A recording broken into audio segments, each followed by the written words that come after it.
Good evening. I'd like to welcome everyone to the city council meeting of Tuesday, October 7th.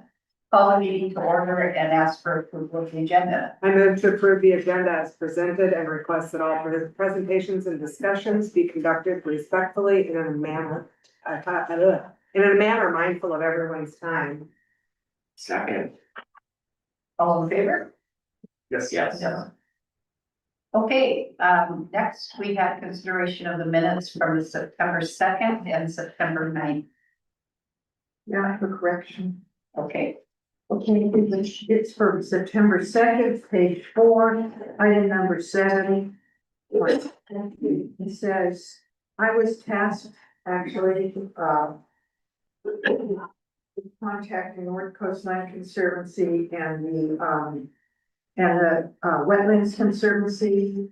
And I was tasked with doing that, and so I reported back, but it says here that Karen contacted them and reported back. So so the last sentence, the 7th, number 7. correct, the last sentence of the first one, correct? Yeah.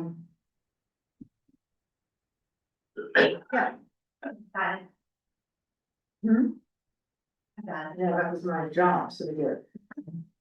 I've got one on that meeting as well. Under discussion, item number 2.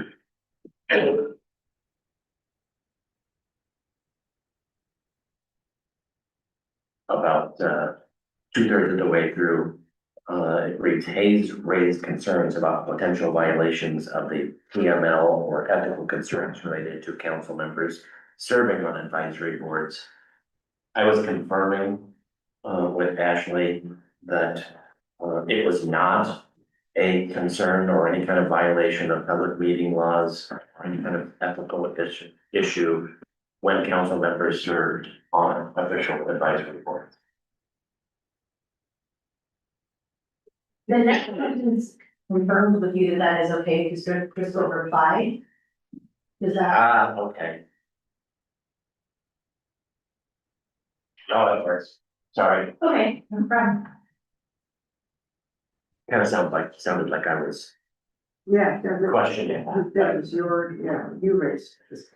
I'll change concerns to question. Yeah, that'd be good. Would it be good for you? She says, she came up with it, all right. Instead of using the word concern, use the word question. Okay, yes. Other corrections.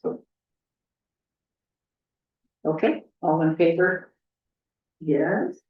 I need a motion. Oh, no, sorry. I move to approve the minutes for September 2nd, 2025 and September 9th, 2025 as amended. Second, Roll call, please. Councilor Hayes, yes. Council President Burton, Yeah, yes. Councilor Oscar, Yes. Councilor Hand, Yes. Mayor Knopf. Yes. Okay, thank you, everyone. Next, we have public comment. If you would like to make public comment, you raise your hand, come up to our exclusive podium here. Don't knock it off the table. Keep it under 3 minutes and remember to be kind and respectful. Is there anyone that would like to make public comment that's in the audience?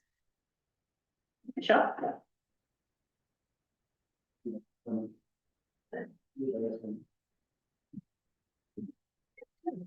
So I'm gonna read the general development policies from the comprehensive plan.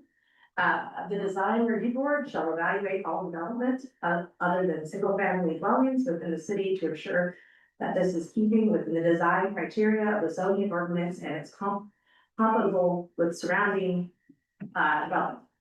And then over and over in the comprehensive plan, it mentions the presence of art and art being an integral part of the community. Now for part of the code. Under materials, signs shall be constructed of wood or have wood exterior or be painted or etched on a window to be part of an awning. Signs consisting of other materials must be approved by the design review board. So my term on the DRB is about to end, and I believe the intent of the code is written to highlight craftsmanship and artistry. While on DRB, I've witnessed over and over the complete breakdown of artistry that represents this town. And what I believe that's, sorry, I believe that is meant to have natural materials incorporating handmade artistry. I understand that the leap forward with laser cutting, CNC machines, and 3D printing, not to mention AI, creates a cost effective and an ease that's not part of the thought process that was originally written. DRB will be as appointed by you, the city councilors, with what I hope is with thought and respect of individual backgrounds and what they bring. I myself have been a working artist for many years, with a long background dealing with materials, fabrication, and color. Somewhere along the way, thought of longevity has become more important than natural materials. I've seen a metamorphosis of the signage of the past, with obvious natural beauty incorporating wood grain and hand painting that becomes weather worn from awesome coastal storms. It's taken giant steps towards non-natural materials, mostly in the form of plastic. There has been several non-DRB approved signs during my 4-year term, most recently the Oasis Cafe, which has a variety of plastic elements incorporated with wood, including vinyl decals and what appears to be ABS plastic and laser cut designs. In my very strong opinion, this was never the intent of the code. Longevity and ease has its price, not only depleting handmade craftsmanship, but an overhaul of our town's aesthetic and incorporating the arts and incorporating the arts in our daily lives. But possibly even more importantly than that, what happens to all these plastic elements when the sign is eventually replaced or degrades? I believe the answer is the ocean or the beaches in the form of microplastics that seem to be invading every aspect of our planet. We can all differ in what we think is aesthetically pleasing. Beauty is in fact the eye of the beholder, but we can all absolutely agree plastic elements and things that were intended to be constructed from natural materials is definitely not a great move for Cannon Beach or the ocean. Please help me strengthen the sign code by taking a deeper look. Please look into why these non-approved materials keep slipping by under your feet. Thank you for your time. Thank you. Anybody else in the audience? Okay, now we'll go to Zoom. Is there anyone on Zoom? If you'd raise your hand, please. Yeah, Randy. Okay, Randy, go ahead. Can you hear me? Just barely. Randy Neal, P.O. Box 1092. I submitted some additional materials related to the water rate issues. Some of these reflect some things in the past, like the methodology change from 2019 and 20 that affected Elk Creek. And since that time working in Elk Creek, I've realized that Shorewood has a significant problem too, not quite as bad. But there's other things that have happened through time. And now's the time to make sure we understand what happened and either fix them or make sure we don't make similar problems going forward. Some of the things that we did implement had very significant increases to customers. Last year, council was trying to implement a 20% increase as recommended by FCS. And the steps that were used actually increased water rates 27% to all the customers. One of the things that has been uncovered or discovered is water volumes are actually on the decline. And part of that is, we basically have a large mix happening where occupied homes are becoming vacant homes. One of the issues that needs to be considered is equity. The state has a mandate that basically says different classes of customers must be treated equitably. I provided some information along those lines. One of the topics is spending. The models that will be presented, are making some assumptions that costs will rise at the cost of inflation, 3, 4, 5% per year. But the last couple of years, we've blown by that to the tune of, 10% per year. And that has a significant issue to rates if we don't figure out a way to address it. And I think the material is pretty self-explanatory. If you have any questions later, let me know. Thanks. Bye. Thank you. Anybody else on Zoom? And one last chance for the audience. Okay, thanks very much. Before we go into our resolutions, I would like to remind everyone that when you're in the audience, and especially in this room, if you are talking with someone that's sitting next to you, it's really hard for people on Zoom to hear, and it's distracting for us also. So, you know, I'm a retired teacher, so if I move you, it will be a permanent move, but I'm just trying to be just try to be mindful that in this facility, that being a good audience member is really important to running a good meeting. Okay, thank you. Not that any of you were guilty, of course.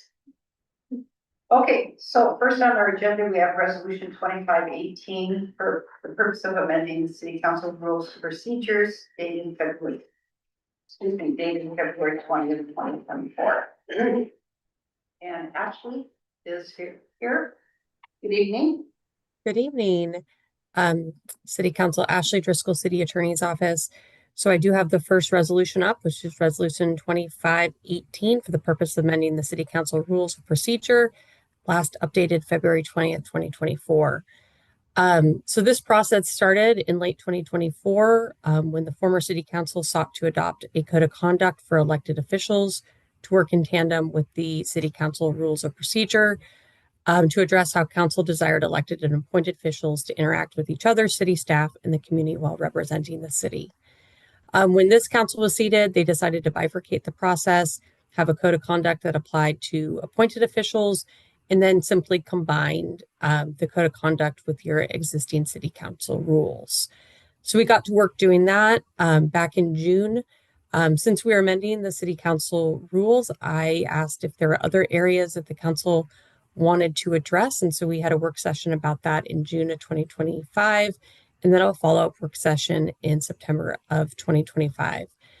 Since this has been discussed at no fewer than 5 meetings or 4 meetings, I'm not going to go over the bulleted list of updates, but will be available for questions if any member of the council still has them. So with that, I'll turn it back over to the council. Okay, so we have questions? I actually move that we approve resolution 25-18 for the purpose of amending the city council rules and procedures. I have a question. Okay, but let's get a second. Second. Okay. Go ahead. So my question is number 8.4, Ashley. Outside the dates, so it looks here as if it's more than 2. But then we were told 2. Let me catch up. So 8.4 in the city council rules. I'm scrolling there.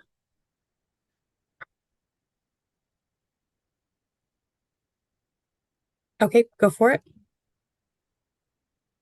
So I remember in a discussion, and a lot of us have been under the impression that 2 people couldn't discuss, 2 council members couldn't have a conversation about a council issue or talk to each other about anything related to council.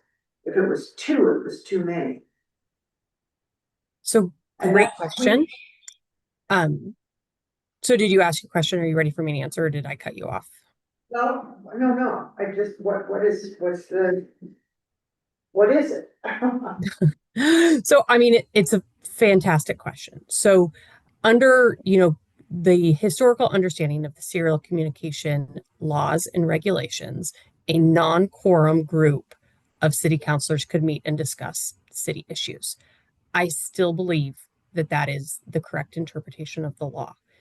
The executive director of the Oregon Government Ethics Commission in a recent meeting intimated that members of council should not meet and discuss any city business outside of a publicly noticed meeting because of the risk that one of those council members could share the information with a third member of council outside a public meeting, and therefore a quorum of individuals would be involved. So that was the admonishment that, anytime two members of an elected body have any sort of discussion outside a public meeting, you're creating a risk that that information is going to be shared with a third person, which would make a quorum. That issue is going to be addressed during the next legislative cycle to clarify that a non-quorum group of people can discuss items that would appear before the body. But again, I believe that the executive director is right, that there is a risk, but that doesn't mean that you are prohibited by law from having those conversations. Does that answer your question to the best I can in the current environment? So we just have to assure ourselves that this is between us and won't go any farther. In other words, because if I was to talk to Barbara about something that concerned me, and then she talked to Gary, obviously that would make me a quorum discussing the issue that was first raised. Yeah.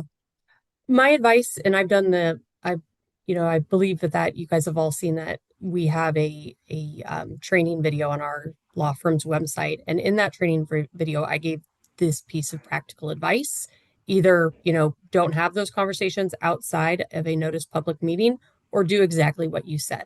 If you have those conversations, be very clear with the person that you're speaking with that you are not intending for that person to share your views on this matter with anybody else on the city council.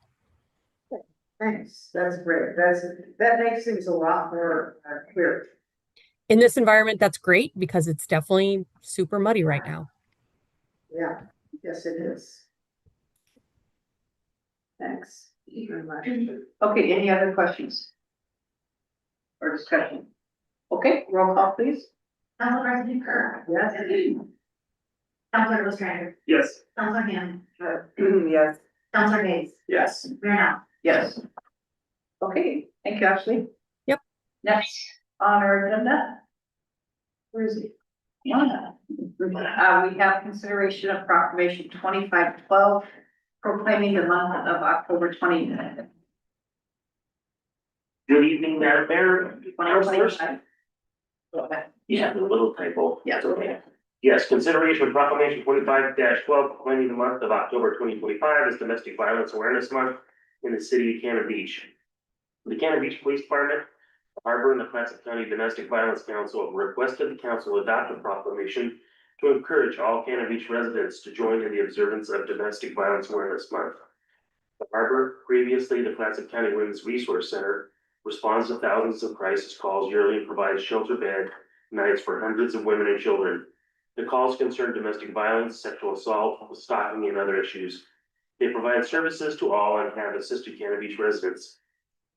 This evening we have Amber Bowman, the president of the Clatsop County Domestic Violence Council, and Julie Aikman, co-director of the services from the Harbor, here this evening to talk to you about our Domestic Awareness Month.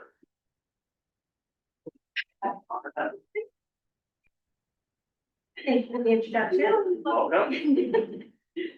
Good evening, everybody. So I am Amber Bowman, and I am the current president for the Clatsop County Domestic Violence Council. And we work in tandem with supporting the Harbor in different initiatives. We are a mandated council. We have certain responsibilities that, and we're made up of various members throughout the county from different sectors, some law enforcement, some survivors. And before I turn things over, I just want to say, as a mental health professional and a domestic violence survivor myself, I want to thank all of you for adopting this proclamation for October being Domestic Violence Awareness. Hi, everybody. My name is Julia Aikman. I'm the co-director of Sexual Violence Advocacy Services at the Harbor. I also do the prevention program. And thank you once again for having us, and thank you for recognizing us. We wanted to I'll mention that our Soup Bowl, our fundraiser, our big fundraiser, which we've been doing forever, went very well. It's nice to see, some familiar folks. And this month, we are going to also be, doing Roses for Resiliency. Purple is the color for Domestic Violence Awareness Month. I have ribbons for you. And we're going to be giving out, purple light up roses to our community, to our law enforcement friends, to our DA, and to county officials. So, I'm sure I'm gonna see some of you again, and I'll hand out some purple roses. And once again, if you need, a prevention, presentation or about the harbor, I'm happy to come down and do that. That's all. Thank you once again. Thank you.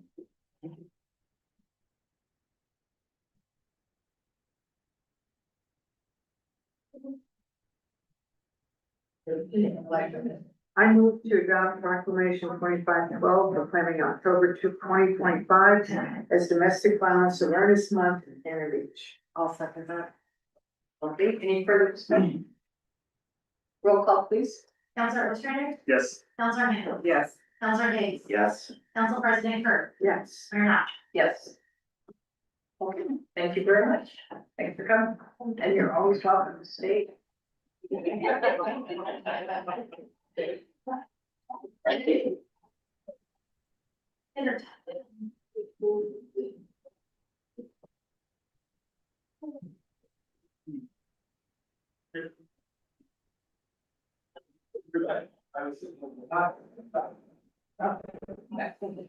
next on the agenda, we have some action items. So the first one is the city manager evaluation process. And Ashley is Yep. going to be presenting. All Thank right, you. so Ashley Driscoll, City Attorney's Office again. So this is the annual city manager review. We do have some new members of the city council, so I am going to go over this process in some detail and then allow for some questions.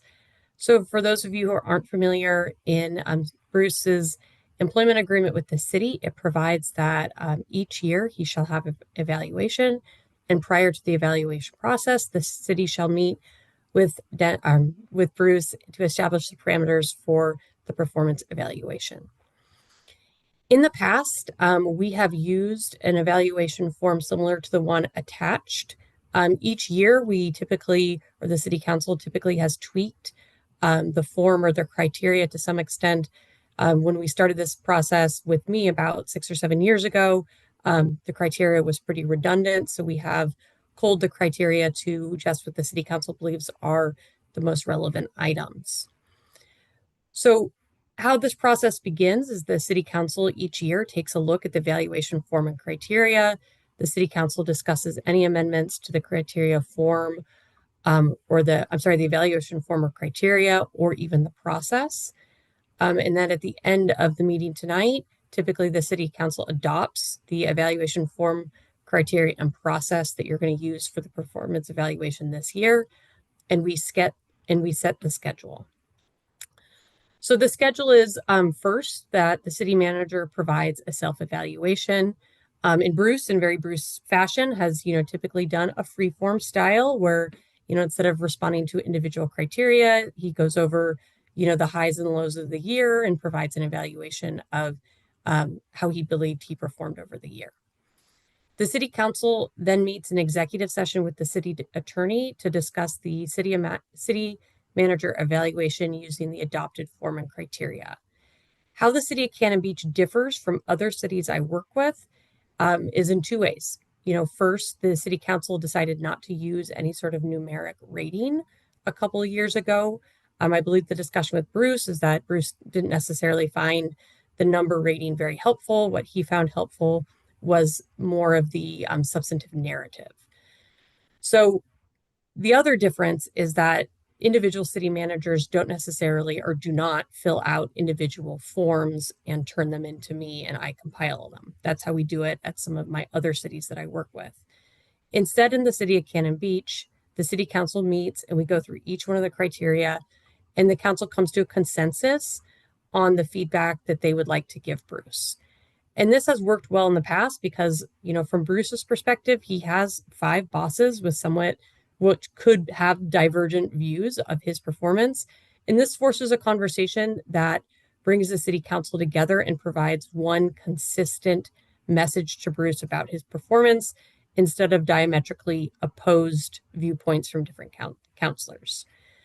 Because this is a process that, you know, is done at one time, this meeting can often take a little time. So from past experiences, we have scheduled this meeting as a freestanding executive session. I think it typically takes between like an hour and 15 minutes, hour and 45 minutes, maybe once or twice it took 2 hours.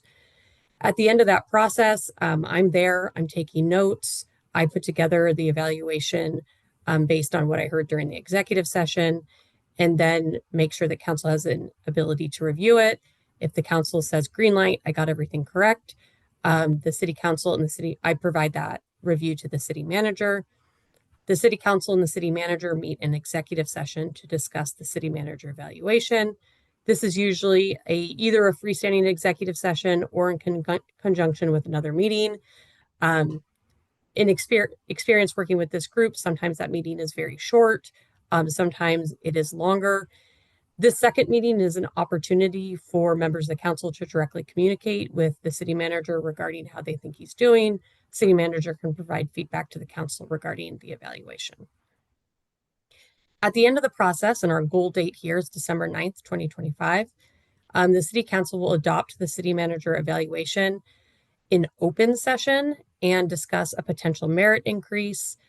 And that's the end of the process. So, you know, one of the things that we've talked about quite a lot with this group is that one of the things that you cannot discuss in executive session is any changes to compensation. All of that has to be done in open session. So the information that I have provided you tonight is the 2025 proposed evaluation form and criteria, and that looks exactly the same as what the city council used in 2024, and then Bruce's employment agreement with the city. There's no hard and fast rule that says just because we have done the evaluation like this in years past, that's the process we must use going forward. Tonight's an opportunity to discuss, you know, whether or not this process still meets the city council's needs and discuss any amendments to this process. I am aware that there was a session very recently at the League of Oregon Cities Conference on city manager evaluations. I believe at least 1 or 2 members of the Cannon Beach City Council attended. You know, if from that you would like to make any amendments to this process, you know, we can discuss them today. The other way that the city or Cannon Beach's process differs than some of my other city clients is that we typically don't gather feedback from department heads or any sort of direct reports. You know, we can discuss if that makes sense, if it makes sense to add that into this process as well. So with that, I'll turn it over for any questions for me or discussion among council and Bruce about how you would like to move forward. So Lisa attended. I did. One of the things that was interesting to me was the idea of numerical evaluation came up.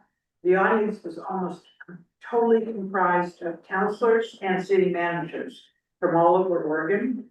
And the attorney who did the presentation, as well as city managers, were very adamant that the numerical evaluation was not at all helpful.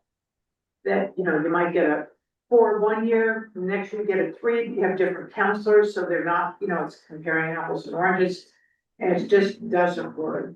So, whereas the HR person who's presented loved numerical evaluations, but you know, most people didn't seem to like them, but I mean, everything, this seems to be in line with, the only thing is the department head thing. I'm not sure how to feel about that. You know, getting any feedback for an evaluation, because we don't know. I mean, we as counselors are not really privy to what the relationship is between city manager and department heads. We don't, you know, we're sort of out of the loop on that. So I don't know if that's important or not, or what other counselors feel. I think it's something that's important, in past agencies, government agencies that I've been with, supervisors frequently be asked. In their view, their subordinates, some of their direct reports, depending on how the organization is set up, will provide feedback to the evaluator on that, and then they'll provide their own feedback. I think it's important to know all aspects. Like you said, we don't have any idea what the communication between Bruce and his department heads is. It all happens at work. We're not there. I think it would be a good idea this year to involve the department heads and see how it goes, because we haven't in the past. Had that, so I think it would be a good addition to a full evaluation. And what about random staff? Random staff. It's not everybody, but just random staff members. I don't know how you would select it to be truly random. I would, right, I would hope that, our city staff feels comfortable, talking to their department heads about the concerns and, or, you know, what, if there were concerns, that they would feel free to do that, and then that would come out in the evaluation also. That's what you. We're looking for department heads to answer these questions. So that's the next question. So two things. So when we say department heads, is what we really mean direct reports? Because those are two different types of employees. And I guess my recommendation would be direct reports. If we are going to go down, if we are going to collect information. And some cities that do this provide a different set of questions to the department heads or the direct reports. But I think most have them respond to the same questions that the city council is responding to. And to some extent, you know, in some of them, they're not going to be able to answer. Like they're not going to know department head is really going to be able to provide information about city council relationships, you know, and so that would just be an NA. And so you would provide information to department heads that if they don't have information about a certain criteria, that they shouldn't answer it. And just, Sorry. I was just going to provide one more note about process. So typically how this works with cities that do direct report or department head evaluations is that it's sent out to department heads in a confidential capacity. They send it back to our office, and then our office puts it together and then anonymizes the information and then provides it to the city council. And then that information the city council uses in their review, but the city manager never directly receives the evaluations from the department heads or the direct reports. I think that's a good process. That was my question. Okay. Thank you, Ashley. So now we need to decide whether we want to do department heads or you're calling it direct reporters. So direct reporting, and that's people that are directly reporting the business. Yeah, I believe that would probably be all of the department heads and likely the city recorder as well. Bruce is there and he can answer that question and provide his feedback as well. Yeah, I mean, there's people that, like Wesley here, just don't have departments under them, but I would certainly consider him a department. And start giving a chance. I would too. Yeah. I think direct reports makes the most sense. I mean, it's essentially all of the direct reports are department heads, even if they're just a department of one. Sure. That is my understanding of the whole breakdown or org chart. I can make another suggestion. It really include department heads that at the meeting that you have with Ashley to go over your comments. If possibly if we have the department heads in there first. half hour or something like that, you can actually ask them questions. But they're not typically the. This is. Okay, Comments. right. We don't know, you said what? When we receive their evaluations, it's gonna be tabulated, Redacted, it'll be redacted, we won't have to see it. yeah, which I think is good idea. And that also. And I'll tell you how this works out. With some cities I work with, the department heads, they don't care that much about confidentiality, and by their comments makes very clear who they are. Like, as the police chief, he might feel X, Y, and Z, like, okay, cat's out of the bag, or like in the library. And others feel more comfortable writing more sort of anonymized feedback.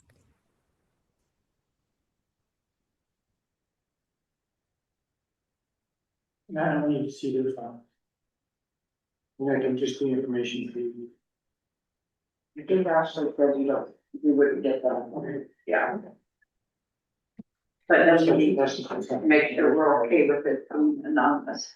And not, we're all okay with it being anonymous. Yeah, I think Make they should. sure first, yeah. I mean, I think that puts the onus on us to Right. enact whatever is said as opposed to putting it on those that are reporting to Bruce to have it themselves, good or bad, however. Yeah. And just to be clear, like if somebody puts something in the evaluation that really needs to be followed up on, it's not completely confidential, but it is designed to, not to be presented anonymized. Like if somebody says, and I do not think that this is the case, but like I've experienced violence at work, or, I've experienced harassment or discrimination, by providing me that information, I would have to follow up on it. But other than those sorts of things, there'd be no reason for me to, or anybody from our office to provide any sort of individualized commentary to the council. So you are going in this direction. Here's how I would suggest. So we're going to set a date for the city manager to provide his self-evaluation. If we end up using the criteria that's already been established, I could send it out to the department heads or direct reports essentially by the end of this week, have that due back at the same time the city manager evaluation is due back. I'll need some time, or my office will need some time to compile all that information and get that to you guys. So, maybe 2 weeks out on that one. So we're talking mid to end of October. And then, mid to end of October for getting the information from the department heads and the city manager. And then a week or so later, the meeting with the city attorney. So that's into November. And then the meeting with Bruce would be end of November.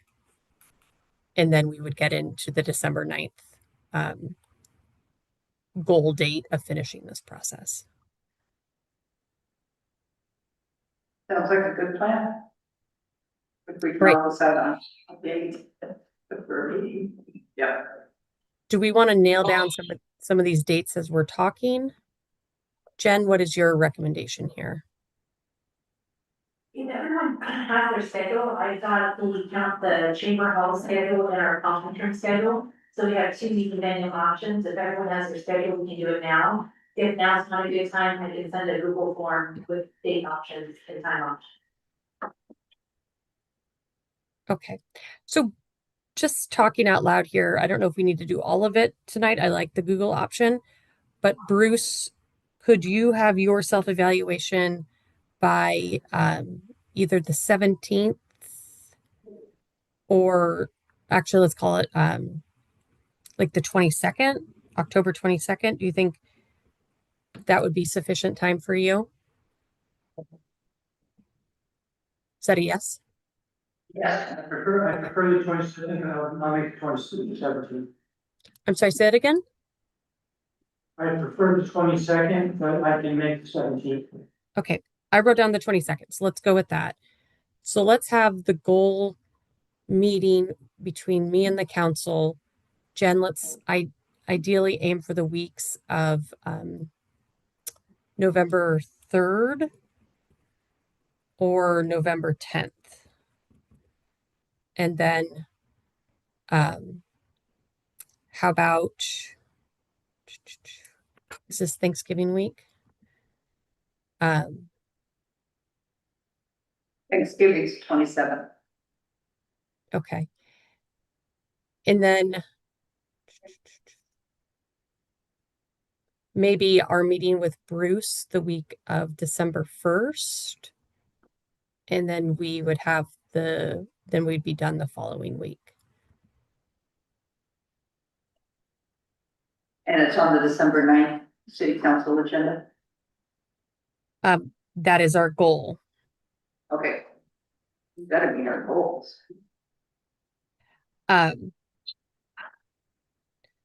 Okay. And then on that December 8th meeting, in the past, the council has asked for our office, and then I, of course, asked Jen to gather comp data on other city managers in the county regarding city manager pay and benefits. Would the city council like to ask me, which I will then ask Jen, to update that spreadsheet for this year? Yes, please.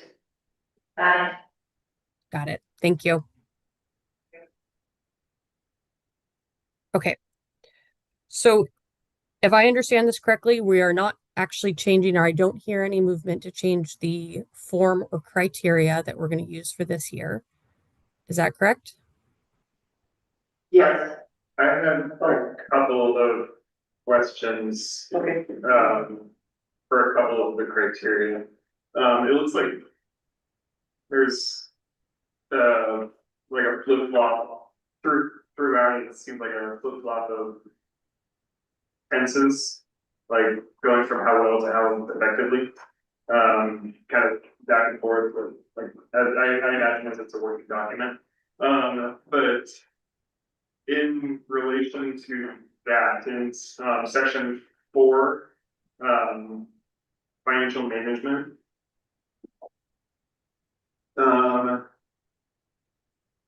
Actually, no, I take it back. I see the answer to my question there. There was one comment I had that was not that one.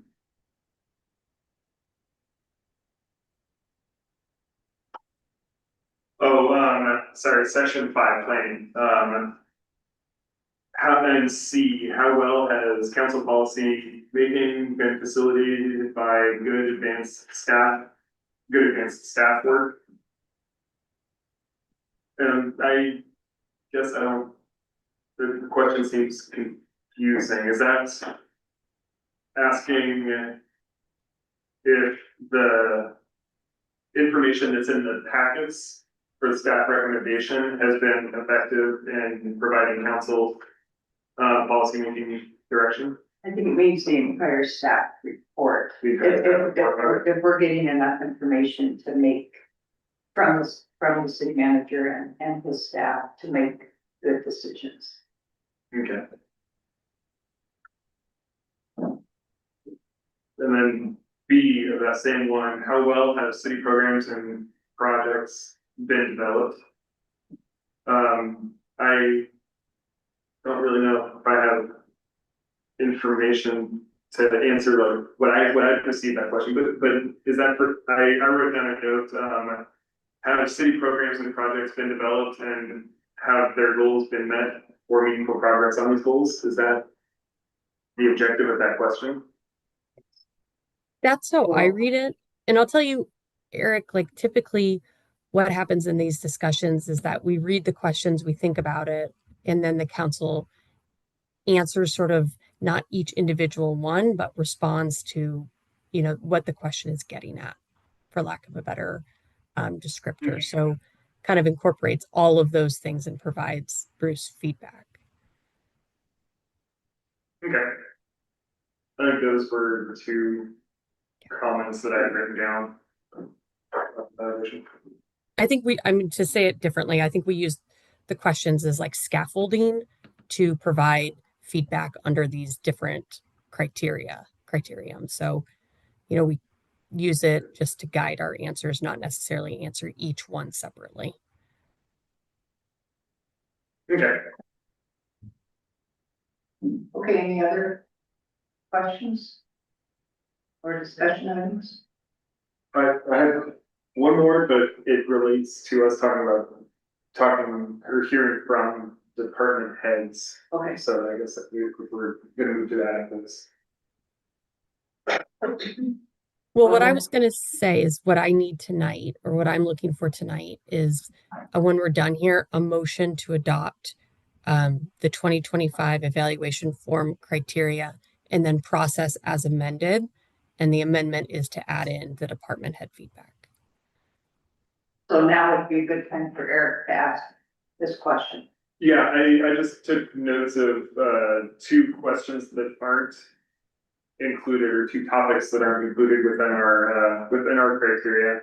That I think would be important information to hear back from direct reports or department heads. And it's does the city manager support the financial needs of your department in an effective manner? And then I guess I would wonder financial management for department heads or direct reports. And then how does the city manager communicate the needs of the council or himself to you or your department? I think those two questions aren't really included within our evaluation of them, but would be important information to get back from direct reports. So I'd be looking for consensus to council to add those questions to the questions. Those are good questions. I'm going to rely on Jen to get me the exact wording of those, if that's okay. Yeah, I'm gonna listen to the audio and make sure I got it correctly. They were good, so listen carefully. Okay, anything else? Okay, then so I'm just going to be specific about what we're approving.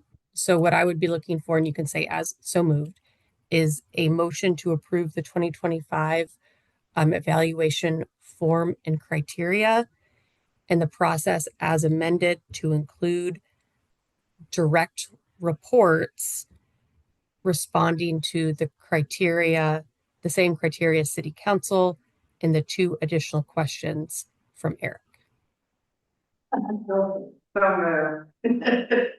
Second. Okay, any further discussion? Okay, roll call please. Please, okay, Deanne made the motion here. Breakfast. And Ashley made it good. Got it, yeah, got it. Okay, Counselor Hammond, Yes. Counselor Hayes. Yes. Council President Kirk. Yes. Counselor Ostrander. Yes. Mayor Knopf. Yes. Okay, thank you, Ashley. Good night, City Council. Have a great meeting. Thank you. Okay, so next on the agenda, we have an appointment of city council boarding commission, and it involves a planning commission renewal for Mickey. And Mickey is here if anybody has any questions, or she's on Zoom, I mean. So anybody have any questions, or Mickey, you want to say anything? You have a speech ready for us?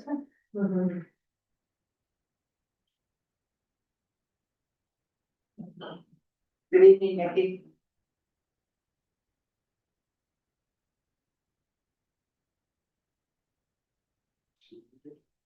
So good. And you go louder to talk. Mickey, you're, Reaction. Okay. Reaction. Fine. oh, you don't want to talk? Okay, you don't have to, okay. Well, I move to renew Mickey Moritz for the planning commission for another term. Second. Any discussion? Okay, roll call please. Counselor Hayes. Yes. Council President Kirk. Yes. Counselor Ostrander. Yes. Counselor Hammond. Yes. Mayor Knopf. Yes. Okay, thank you, Mickey. Another 4 years. Now she wants to talk. Okay. We're moving on. Consideration for authorizing additional day off as a holiday. Bruce? Yes, thank you, Madam Mayor.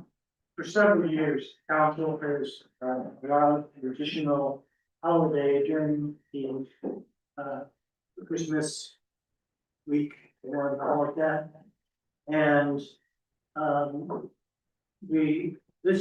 this time it's not quite as clear, so a lot of times it falls on a Friday if the holiday is on a Thursday, but, what my recommendation would be is to make it, January 2nd is day off. Provide additional time in conjunction with the holiday schedule. And, that's my recommendation, if council is willing to do it again this year. So city staff would work, the 29th, 30th and 31st, and then have the 1st and 2nd off. Mhm. And then the week before, they have Christmas Eve and Christmas Day, Yes. and then Wednesday, Thursday. Wednesday and Thursday, and then they come back to work on the 26th. Yes, but a lot of them take those days off. It's a very quiet time, in City Hall. Oh, yeah, I think, imagine. So you're asking for Friday the 2nd.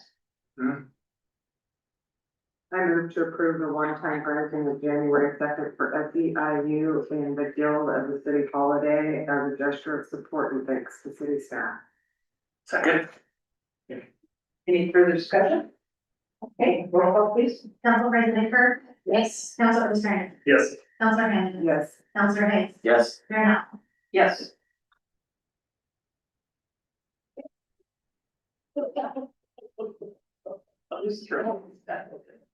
Okay, next on the agenda, we have council retreat date discussion. Bruce? Yes, Santa Cruz input from council on when they would like to meet. The past council retreat has consisted of 2 daytime meetings in December.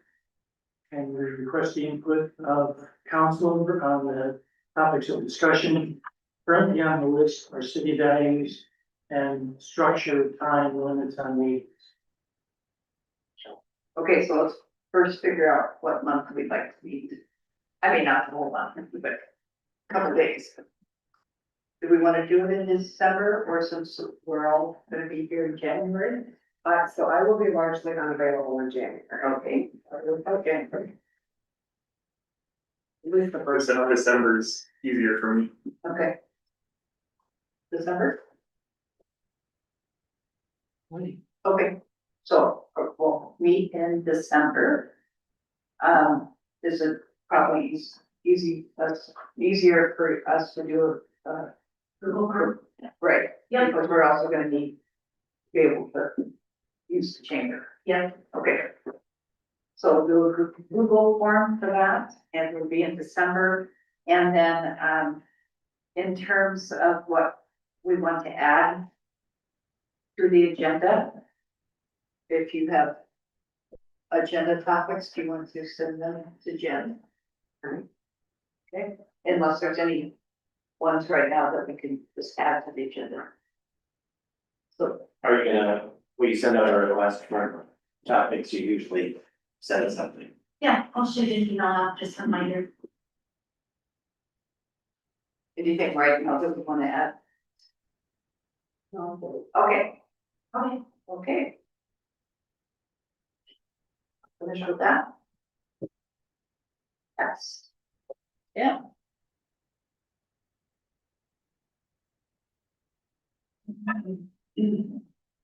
Good evening, Mayor and members of the council. I am here today to talk about utility rates. If you remember, when we talked utility rates in May, there were 3 things that we said we would do. The first one was we would pass the 5, 2.5, which you did.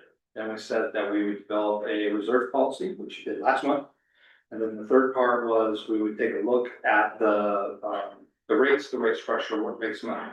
We're not deciding on the rates tonight. We're not developing the rates tonight. This is just informational.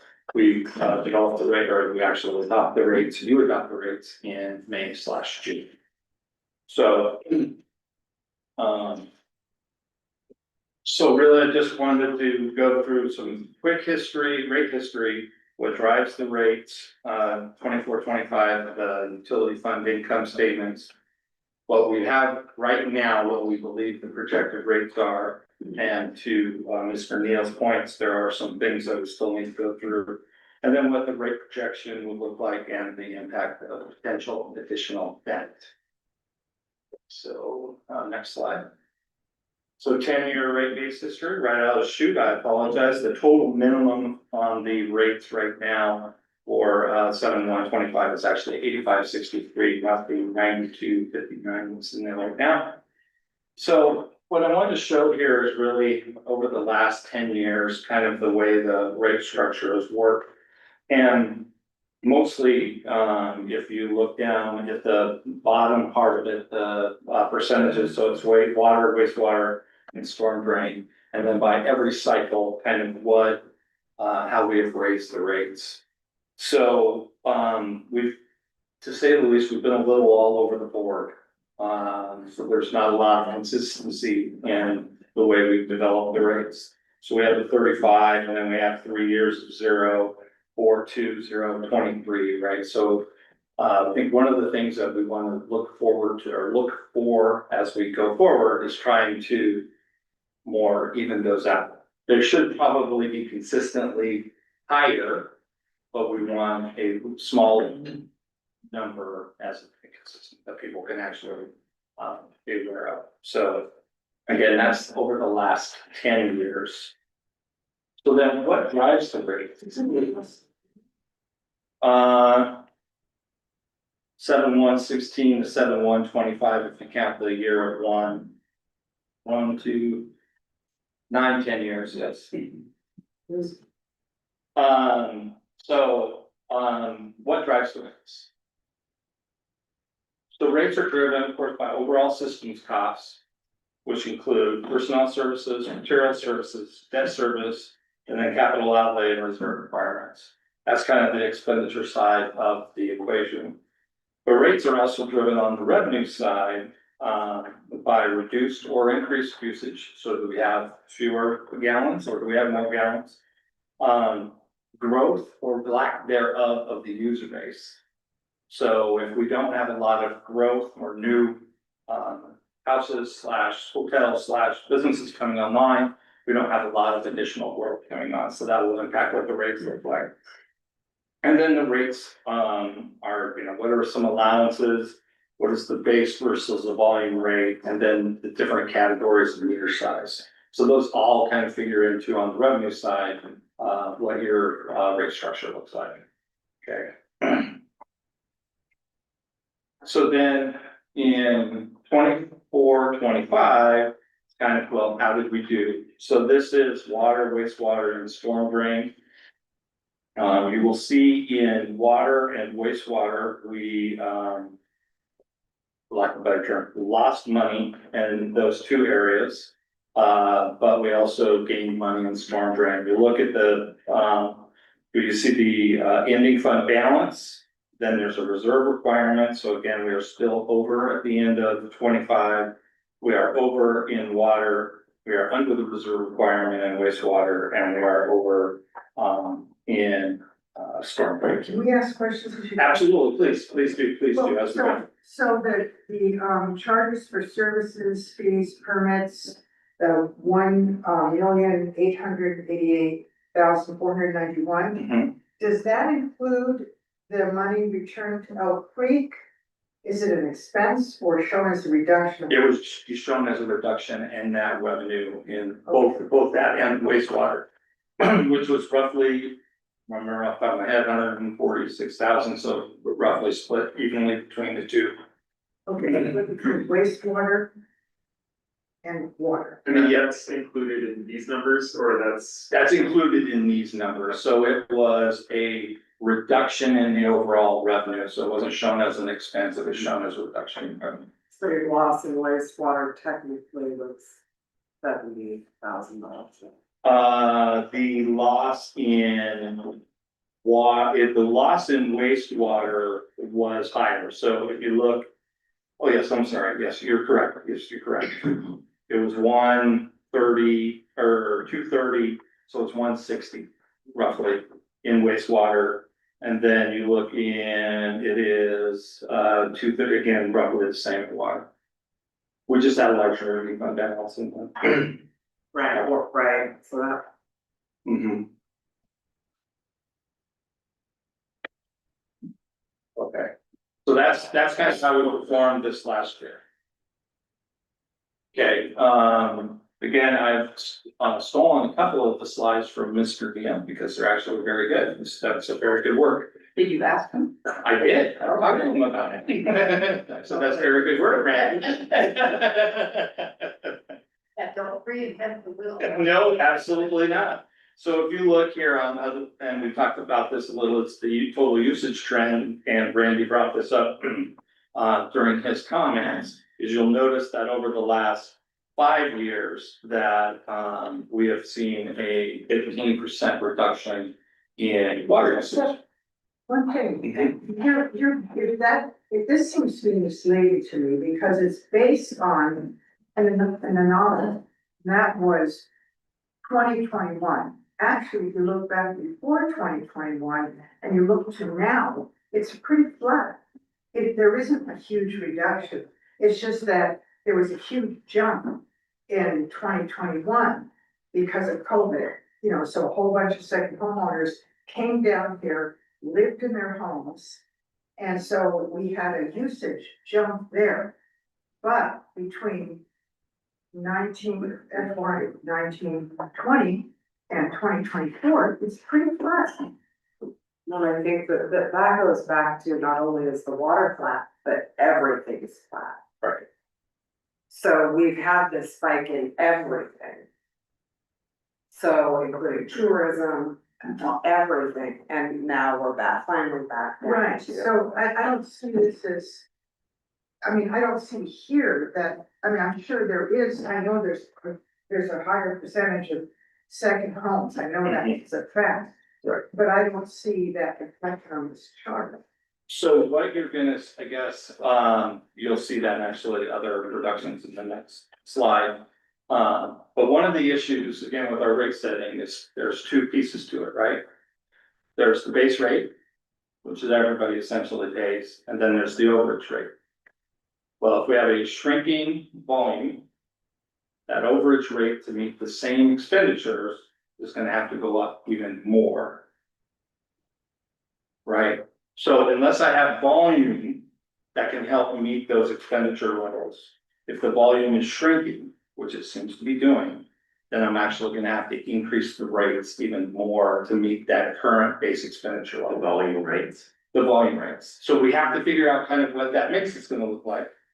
Because you have to figure out the base and the whole bit, so we're gonna have to look at that a little more. So. Yeah, in hindsight, I think we.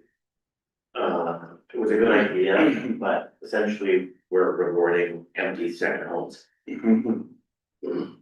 So with that expenditure and looking at bridging that gap between the lack of revenue usage for the rates for so you have the income. Does those expenditures include any new projects? Or is that only the projects that have been currently funded? Those are all the projects that are currently funded, and that's your foreshadowing a little bit to get ahead, but yes. It's okay, it's all right. And does this total usage, does it include water loss as well? No, this is only for ratepayers. This This is is not billable usage. just billable usage. Okay. Okay, so then, again, second slide that I stole from this one, Mr. Neal, is the, number of, homes by usage type, and then annual usage by customer type. And so again, we see, I think that we are seeing, and as you pointed out, Councilor Kerr, that we're seeing more second homeowners. And I think that's kind of playing out basically through what we're seeing in our water usage, so. Okay, so then other considerations, again, for rate setting, so this is really what we have been spending in non-capital expenditures over since 1920. So expenditures are up. And increasing, at a rather little rapid clip. And that's just, this again is just operations and maintenance. So this is operations, this is also using, like doing our, master plan, that sort of thing. So that's all in here right now. And this includes administrative services that are allocated. This would include administrative services that are allocated also, yes, correct. So I had a few questions. So, probably the same question, but, 23, 24 for water and 24, 25 for wastewater, the 22 and the 20%, respectively. Was there, I know we got a new wastewater operator, an additional position. Was that in the 24, 25 for wastewater? 24, it's, the new wastewater position is 25, 26. 25, 26. And was there a new position over on the water side in 23, 24? Is that why there's a big jump, or is there a different explanation for? I do not know off the top of my head at that point in time, but I can go back and research that. But I'm just, I mean, I heard about the outlier numbers there, Mhm. 22%, 20%. Yeah. I will go back and look at the detail on what that happened there. But really, this is, so we are spending at a fairly rapid clip. Again, this is O&M, this is not capital expenditures. Okay, so then some really preliminary water projections, again, this is through 2031. This is with no additional backfilling debt, so this pays for the 3 phases we currently have. Right, so phase 1, phase 2, and phase 3, phase 1 we're paying for now, phase 2 should come on this next year, phase 3 the year after. And right now, then keeping expenditures as they are, right, not digging in the expenditures or anything like, just keeping them as they are going. This would look to roughly a 4% increase over the next 5 years. And what that would do is you would essentially be eating into the ending fund balance. So you wouldn't, in theory, you could say, do your zeros again, but then you would have to raise it really high. But if you raise it only 4, then it's got more of a glide path down. And so that was the goal there. Again, we're not setting rates today. This is just kind of a projection on the code. So again, this does not have the backbone. So we went out and got the backbone debt. This does not include that. Can I ask a question? Absolutely, please do. So Karen, can you tell us, so have we secured, an Oregon loan for the backbone? We did, we got awarded the 7.2 million for the backbone along the highway at the annual summit at the seaside. Okay, and so, and what's the interest rate on that? Sorry, Do you know what the interest rate is on that? it's 4.12% for 3 years until they sell the loan. Okay, and so how soon could we put the project out for bid? As soon as you give me the green light, we can issue the bid. Really? We're ready to go. Wow.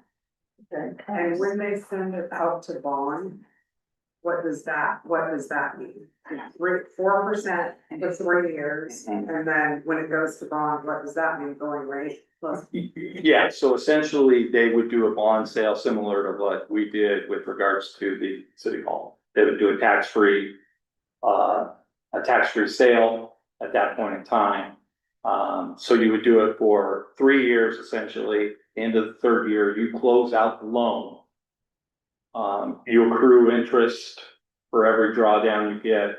Then whatever that balance is, they take out, they go out into the market and they sell the bonds as one giant bond sale statewide. And then whatever that rate is what you get for the next 30 years. I'd kind of like to see what these numbers look like with that debt. The foreshadowing again. And, before before we say sure, and I'd also like to see. I mean, we've got some other projects that need to be done too. I'm not saying this isn't important, but we've got some big projects that need to be done as well. Maybe I'm pushing. But, so I'd really like to see some really good, strong numbers on what this looks like with this debt, what we have left, what we can still fund. For other projects, we've got the First Street Bridge, we've got the ramp down in Lavana, there's things, there's other things, basically, that's what I mean. I just want to mention that, the backbone project is a 2-year project. We know we can, complete that in less than 2 years. And so the 4.12% would be for 3 years. Business Oregon said they would sell that bond before that time. So we could close it out at that interest rate. Yeah, and that's good, I don't know about anybody else, and maybe this isn't the time or place, but I'm really concerned about the state of our country. I think we all agree with that. And so, what does that mean? You know, I think that, I hope that everybody is, we hope that it won't affect us. Hope it won't when I can. Please speak up a little bit. I'm hoping that the state of our country won't affect us. But thinking about big spending truly makes me think about how much we might be affected by what's happening currently. Right, the state of our country is a concern to everybody, but it also has no influence on whether or not we, you know. It absolutely incident has where we need influence to on back whether up. we have people coming into this town. And it absolutely has influence on how much money this town makes, because town makes money on tourists. And if they don't have any money to spend, we don't have any money to spend. That's my 2 cents. And Tim, just, on the increase you're talking about, Yeah. administrative for water and wastewater, Yeah. that may have been the, certification program that council approved for water and wastewater that gets the certs, and we adjusted their pay, to the market for people that have to get those certs. That may be what that increase is that you're seeing there, because it was just for those 2 things. Okay. Wastewater issues. So.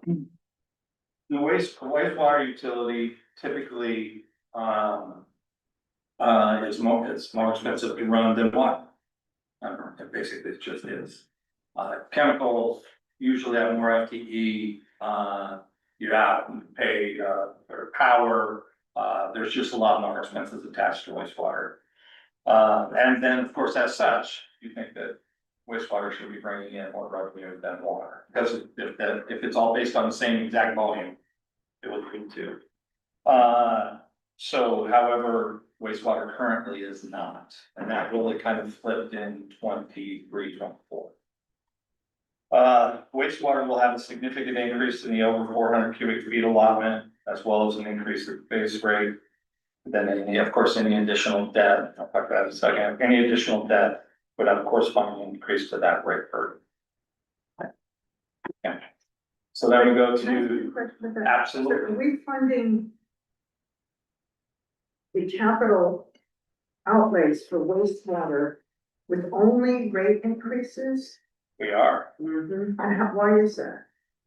what's that? Why can't we use debt and spread it out over 30 to 40 We years? can use debt, but we have not used debt in the past. But we could. But we could, yes, that's part of the, yes. So one of the things here, and to Deanna's points, is we have a large amount of projects, particularly with regards to both water and wastewater, that are going to be expensive. So typically what you would do is you would look at using our bond rating, which is AA, and using our bond rating and putting together a bond package. And looking at how you would spend that over time, right, for not just the water projects, but all the projects. So that would be one way to look at it. Right now, we have the opportunity to have a bond with regards to the back, or a loan with regards to the backbone. theory, what you could do is you have 3 years at the 4.2, and before they sell the bonds, you could sell a big bond, pay off that loan and still continue on your bond program. That's one way to do it. Or you could just say, okay, we're gonna kind of put together a construction improvement plan. We're gonna see what this list of next 5 years, what these capital projects look like, and then we're gonna figure out how to fund them. So there's some options there. But to go back to my presentation. So the wastewater projections through 2031. And this is no additional debt. So again, this is no debt with regards to, and we have, I think we pay like $1,000 a year or something on some old debt we have, but we really have zero debt on the wastewater side. Well, again, as I mentioned earlier, we are underwater now. So we would be looking at 2 large increases in 27, 28, and then we would be able to ramp down after that. One way, and Randy points it out in his materials that he sent to you, and this is something that I think is a pretty good idea, is one way that you could lower that is you would get, because part of it is the reserve requirements, you would get a loan from like the stormwater fund. So you would do an internal loan from the stormwater fund to cover that, and then you would kind of pay that back. So you wouldn't have to do such a large increase. But right now, it's looking like it's gonna be a really large increase in the wastewater side. So, I'm sorry, go ahead, Eric. so if that suggestion was, calculated out, would it look more similar, the suggestion of a loan from the, ending fund balance of storm over to the ending fund balance of wastewater? You would, yeah, you would. The increases look closer to what the water. It wouldn't be the water increases, it'd still be higher than the water increases, just because, again, just the way your revenue expenditure mix right now is you're way underwater. Part of climb. But you could take part of the reserve requirement out of the equation, so then that would lessen what your actual, was until kind of you would repay it back, because we can give ourselves really good terms, so. You know, we could do that, so that would be an approach to financing the ongoing operations. Now, this does not include any of those capital, there is some capital inside of here. That we have paid, that we pay for as you go, as we have in the past. But to your suggestion, Councilor Kerr, there, we could bond it, we could get debt. But I think we'd have to have a plan, right? We'd have to have a more detailed plan on that. So then, basically, the rate projection conclusions are, water rates, are projected to need an increase of 4% a year to 2031. That does include the debt from all 3 phases currently, but not the backbone. Inclusion of the backbone debt would projected to raise those rates another 5 to 7.5%. Is what that would do. So that's 9 to 11.5. So that would be 9 to 11.5 roughly, yes. Currently, as I mentioned earlier, wastewater is already upside down, expenses higher than revenues. Wastewater will require increases at roughly 7.5 to 2029. Again, currently there's probably a mix in there. Any additional debt would have an increase to that rate. But again, I know we potentially have some large capital projects there, so we don't know what that will look like yet. And then rate increases in storm drain right now can remain low for the reasonably foreseeable future, but it also depends on what the capital program looks like. We're gonna go out and do some major outfall work or that kind of thing, then that would have to be adjusted. But again, this is a preliminary look. This is what the impact would be, and then with the additional debt, if you did debt. Now, one thing I mentioned earlier, this is a pretty one, there's City of Astoria does every year, they update it every year for a rolling 5 years. It's a construction improvement plan. And basically what it does is it goes through their entire portfolio and looks at projects, when those projects are coming on or are projected to come on, are they funded, are they not funded, that sort of thing. So, that would be one of my later suggestions, don't have to do that right now, but that would be one suggestion. And with that, I'm gonna open it up. A PDF of it. Sure.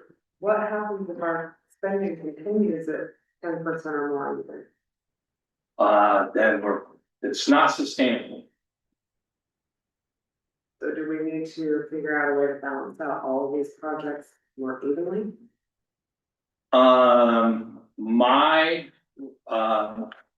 So one thing I think we need to do this year, on the. I need to do a better job on the budgeting side of it, with the public works group to actually work through that, because I am still unclear on why we're increasing at this rapid a clip. I think it is a variety of things. I do believe, like in wastewater, we went up this year in the budget because we added a whole person, and a person's expensive. So I think that is one of the things that we need to work through this next budget process. But in the meantime, I'm still curious about the backbone project. So what are we doing about that? Are we just gonna keep pushing it on to a decision on it, or, you know, if we've gotten a loan, do we want to use it? Do we want to do it? What are we doing with that? Well, in the last council meeting, it was unanimous, for everybody on council that you wanted to finish the project, and you authorized them to pursue that loan with Business Oregon. I did that with Bigger. I got them. So what's the next step? They're gonna want to know that we're gonna exercise that loan, and if not, we need to relinquish the 7.2 billion that we're sitting on to somebody else. So when is that on the agenda? Then, you know? It has been until Part of after. this discussion, it'll be Mhm. moving forward. It's part of this discussion that'll be coming up. We had this Today, we're gonna. Yeah, because we're input from you, with the information we have before you. We're looking for input from you on how you would like us to proceed. Would you, I mean, are there additional information you want? Is there, I guess that's, I'm kind of looking for, because this is coming. Regardless of whatever we do now, right? This is pretty much coming. I'm sure we'll be able to tweak it a little bit here and there, but for the most part, this is what the rate structure is gonna look like for the foreseeable future before we do anything else. Without that. Without backbone, without any additional debt, without having to do any big wastewater projects, none of that. And who's gonna run the project in Karen's absence? We will be working with our engineers and the public works director. As a new public works director, they're hired. Yes. Everybody wants. Well, it's remained an offer, we just haven't finalized. I doubt it. I was saying, I wondered if we would be willing to stay on a city lights only that project, just that. That's all kind of boss. I just wanted, if it's okay, Tim, stop me if I'm speaking out of turn here. You got a lot of choices on how to pay for the backbone. Including the loan, including going out for your own bond, which may or may not be, as, good a rate as Business Oregon got, because they have even better rating than we do. But that's still an option for you, okay? And, It's not by much, it's by a minus. and so that's an option, all right? All I need from council tonight is that you're agreeable to finish that phase, and you can decide how you want to move the money dominoes around and which option you want to exercise, but we will need to give Business Oregon an answer. All I'm looking to do is issue that RFP, because I want it out for a good 30 days, so we get a good contractor pool of responses. And then I've got to bring that to you for approval for award. So to get on your agenda takes a month. So that's 60 days right there. And so I'm gonna be gone. And I wanna tee that up so that the next person comes along and asks for permission to award based on the lowest bidder. And that project can get started. That's all I'm looking for tonight is I'd like to issue that RFP as quickly as possible. Dan, do you want to say something? The only thing that I would wanna say is, however it gets financed, we can't use the money that was borrowed for the school project. Because that was part of the conversation at one point. I'm sorry, I don't understand what you're saying. I don't get what you're saying. It was brought up at one point that using the money that's set aside for the elementary school renovation that we borrowed that needs to be used for the water, the backbone. And as long as that doesn't come into conversation, I mean, I'm having a hard time with these rates. And any kind of loan that we get, I mean, when we went out to see if we could get the loan.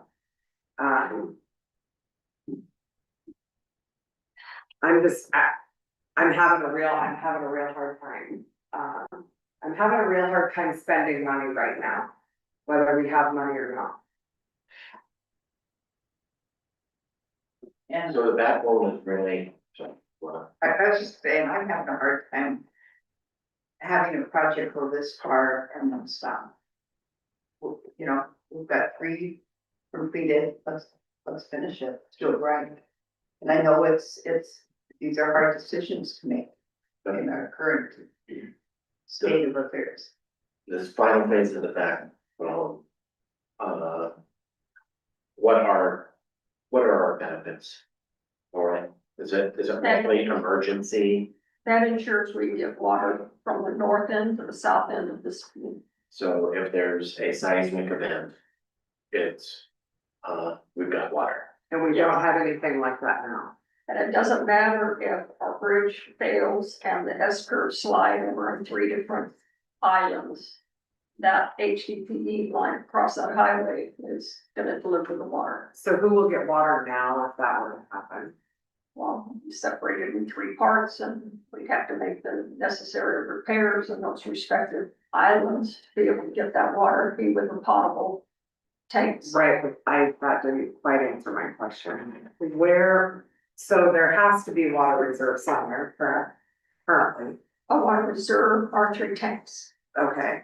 And is that similar to the backbone is gonna get you're still gonna have, it's reserve water, correct? It is reserve water. Okay. So the 3 tanks that we currently have, where do those distribute water to? Well, I probably need a map to show you that, but I'll just give you an example. Your north tank is only 30,000 gallons. I'm sorry? Your north tank is only 30,000 gallons, and if we're having to be on our own for 3 weeks to a month, that's not gonna be enough water to care for people on the north end of town. Okay, And so and there's where is that that? tank and our concrete tank behind Public Works yard, obviously are larger tanks. But when we're talking How about large are those tanks? 1,000,000-gallon tank. And how big is the bathroom? And I'm sorry, How much reservoir is the bathroom? the backbone is not a reservoir, it's a distribution line. It delivers water And where does it deliver the water? to the respective neighborhoods. So when we put that around the highway, we have connections into our existing system. So in essence, it loops your system. So when So it's coming out of the we're, reserve tanks going into that backbone, is that, so the backbone will be connected to the respective tanks. okay? Okay, and it's a highway, it's a delivery pipe. But it is meant to be your way that we get water when our lines within Cannon Beach along Hemlock and Spruce and the respective neighborhoods, that's PVC and asbestos concrete pipe. And when that fails, you've got the line on the highway to deliver. So it's a redundant backbone to the existing And system. so if all of our, if many of our lines fail getting to our homes, then we still don't have water. If we have a backbone, you will. Well, not necessarily in the home, depending on what the condition is, the lines in the city. I mean, if homes drop and those lines break. Right. Then we're still going to be without, right? I mean, I'm not trying to play devil's advocate, I just really wanna understand. No, it's okay. I want you to ask the question. It's hard for me without showing you a map. So that distribution, line along Highway 101 there will be connection points and to our existing system. But I don't want you to think I mean to every individual household. But it's gonna be able to enable us to get water to the respective neighborhoods from the north end to the south end of town. And we couldn't do that today without that backbone, without potable water delivering to those areas, and we may not be able to get to those respective areas when they separate. So if there's, with this, the new backbone, is our current public works staff able to, in the future, do maintenance on this line? Maintenance on the backbone, if, you have a catastrophic event that, causes some significant damage throughout town and does some minor damage to the HDPE line, is our public works staff going to be able to do maintenance on that line to get it back in service, to get everything else back in service? We have emergency contracts with excavation companies that put that pipe in for us, that have fuse machines that can make those repairs.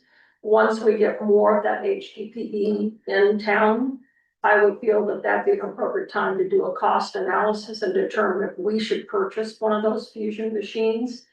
It would be highly unlikely that the HDPE line would have any kind of damage or breakage. It is a seismic resilient pipe.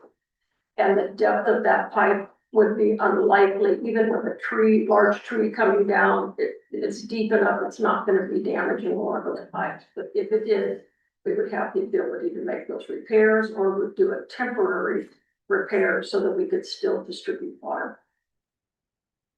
Okay, and with the depth of it, we're gonna be able to get a contractor out in a reasonable amount of time to. We have contracts with, excavation contractors on call for us, just as like we do, electricians and, plumbers. That when there's an emergency, their responsibility and that contractors respond to us first. We allow the excavation contractors to stage some of their equipment in our area, so they're not dependent on the highway to be open to get here. We have an agreement that our operators can operate that equipment if that contractor can't get to us. I think we need to move forward with the project, but the other hard part is to not subject our residents to onerous rate increases. So I don't know how we're gonna do that, but. Well, and I think a lot of those residents actually really honestly truly feel like if there is an event that happens and we have that backbone, that they're still gonna get water to their home, and that is not the case. There's a very good chance that. What do you basically Can't harden every. Pipe to every house. I think that's the end point, is that if the event, this projected event, this hypothetical that we're talking about is comes to pass, and it's enough to destroy spruce and hemlock where these lines don't work, in all likelihood, the ones running up and down all of our side streets are gonna be in the same condition, so it doesn't matter if the backbone's in place. We're just gonna have the water distribution sites, not. Water distribution sites for the entire town. And each side. You may have to go through distribution site to get water. Yeah. Yes. Yeah, I think that's the end point, is that. Without doing the backbone, we don't have it. Well, we'll have it, and then we can go to the public workshop. Yes. So everybody would should go to the public workshop. With the backbone, we'll have places that you can get water. And some of the cache sites. How many hours hours is that? What we're planning for is an event that people aren't gonna be sheltered in place at their homes. They're gonna be evacuated to tsunami sites. And that's where we're gonna be carrying these folks. They're not gonna be at home. And if they are, we'll be able to get water to their respective neighborhoods. So, and that's what we're planning for, that's the purpose of the backbone. It's an alternative water delivery system. Yes. That we hope we never have to use. Yes, Yeah. but, no, and then I think, I was a given. But even if we had, just like what happened at Will Park, where our water main broke, we shut off the water. With the backbone, you can isolate Will Park and you can still get water to the respective areas. It is a redundant path to our existing water line. There are gonna be some areas that we have to isolate that can't get water to a particular house, but you can still get water to the majority of the area around it, whereas today, we don't have the ability to isolate down that area. There is no other redundant path that gets the water there. That explanation was very helpful. Thank you. So many. The little things when you talk things through. So that statement that you just made needs to be in the headlines of the next community report. Yeah, and if there is that misconception that, And I'm not, Danny's talking about. I'm not totally convinced that, you know, just if we do the backbone, we have to raise rates as high, as much as is being projected, because I think maybe we have to use some reserves to help pay for some things or take up there. I think there's other ways to do it other than just through rate increases. I think rate increases in a combination of other things can be used so that the rate increases aren't as onerous. And I think that needs to be a goal, that we have this, that we gotta figure out a way to make the rate increases 4%. Well, they're saying what you've got mortgage debt, auto debt, and now grocery debt is a thing. And I think that the way, I don't want people going into debt to pay their water and sewer. No, a lot of people live on social security. Yeah. They just, It's that's why I think you have to look at alternative things to just rate increases. Other ways to help cover water, our water debt. But I think that's gonna be that's a big burden and we're gonna have to do it. But in the meantime, I'd like to see this project go forward. Because we have money now, we have a loan. Next week, we'll be bringing the draft of water and master plan, and you'll see in the master plan that it's basically the care and the maintenance of our existing infrastructure. The water resiliency was really the biggest project where we had to build up our infrastructure, increase the pipe, the type of pipe, add a new reservoir. That's what's made all this, what it is. I mean, we were increasing the capacity of our system and hardening it for the seismic, which was an Oregon state mandate. And so when you see this next master plan, it is not things of that nature. It is caring for the infrastructure that we have in place and continuing our water line replacement, but on more of a as needed basis, because we have the backbone. If we didn't have the backbone, we would have to still be proactively going after those lines because they're old. And we know they're gonna fail, and we can't get water to people. But we can't keep growing at 10% a year. It's the same. And I think we'll be able to slow this down, get back to what we've typically seen for decades until we have to do these projects. So wastewater, different story. Do you see that happening, Tim? Do you see us continuing to grow at 10% a year? How are we gonna stop that? Well, I think like I said earlier, this year, we'll have to work through, the actual, more detailed expenditures. Again, I mean, there are some examples where I saw anomalies and why they went up so much. Adding, like I said, adding a whole person. But I think we have to go in and look in more detail. I think another thing is long-term, a construction improvement plan, that the council adopts makes a big difference, because then they're not one-off projects, they're a series of projects that you would review, and they move every year, but you have a pretty good idea what we're doing over the next 5 years, and then we can plan accordingly. So those are kind of the next longer term processes that I'm hoping we can work through, sit through. Have to work with the public works team, new public works director, et cetera, and work through that.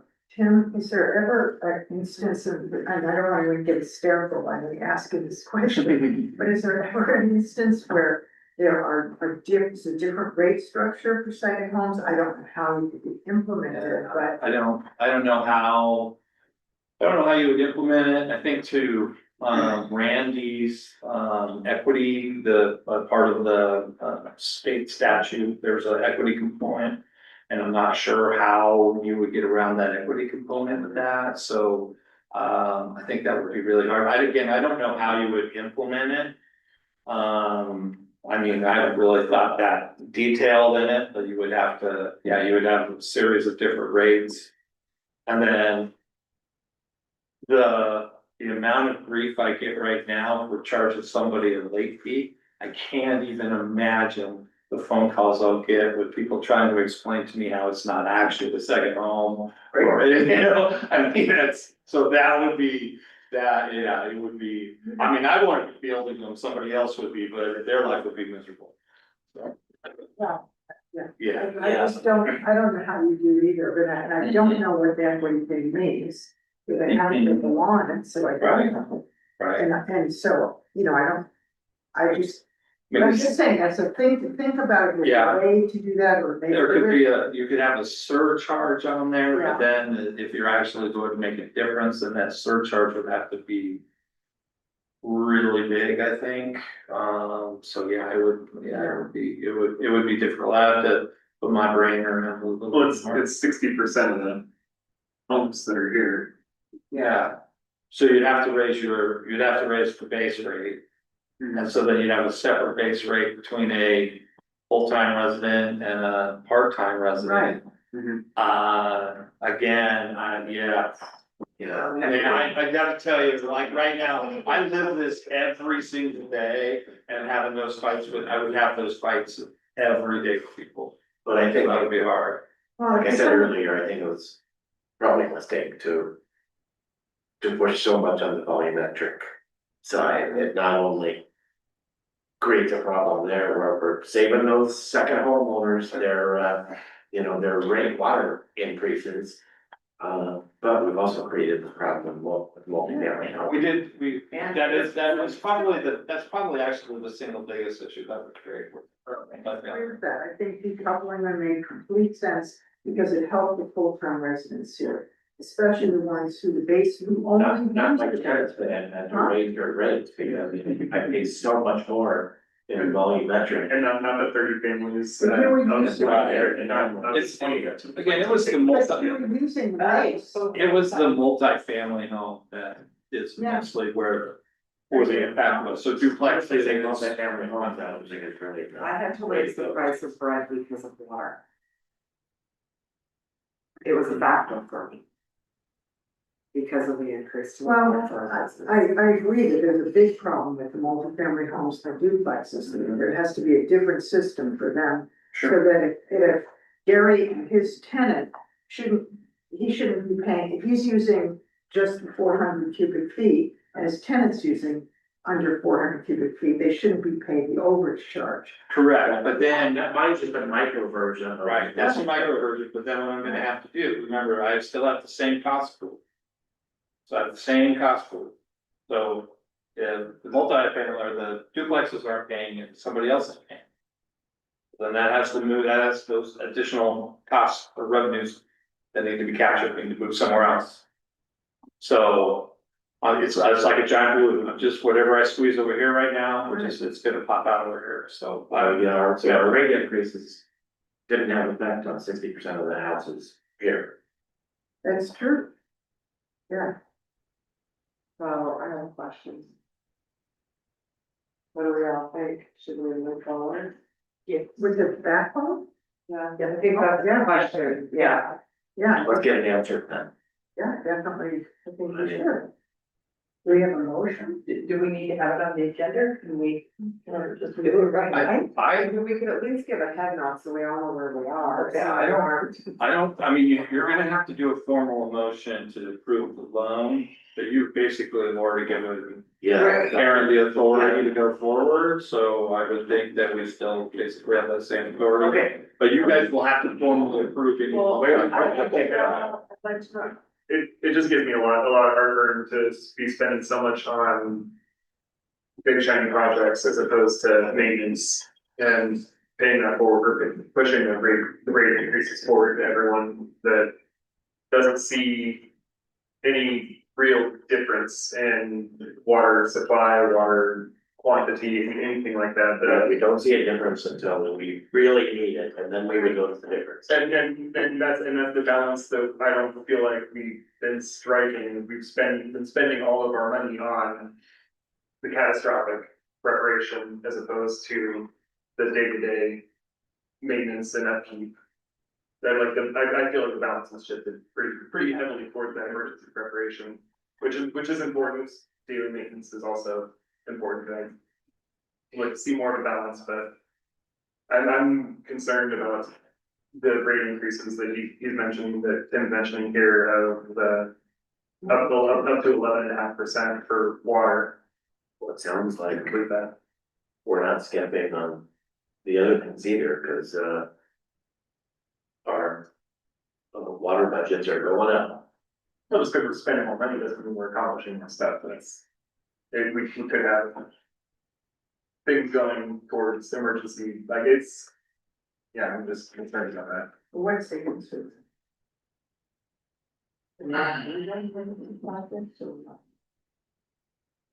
don't know, I think the emergency projects have value. And we've gone this far through it, it's just, how do we not charge that? Go to 11.5% increase for the next 4 That's where years. creativity is gonna have to come into play, and we're gonna have to really work through possibilities and ways not to do that. And then does that preclude us from being able to invest in mainline replacements for just regular operations and make it without going to another? So 6%, one 7% thing increase? is this loan, right, we wouldn't actually pay the loan roughly, I think I said 2028. Roughly would be around the time period 2028, 2029. So that would be when it actually would directly impact rates. Beginning at that point in time, but then again, as I mentioned earlier, there are up to that point in time.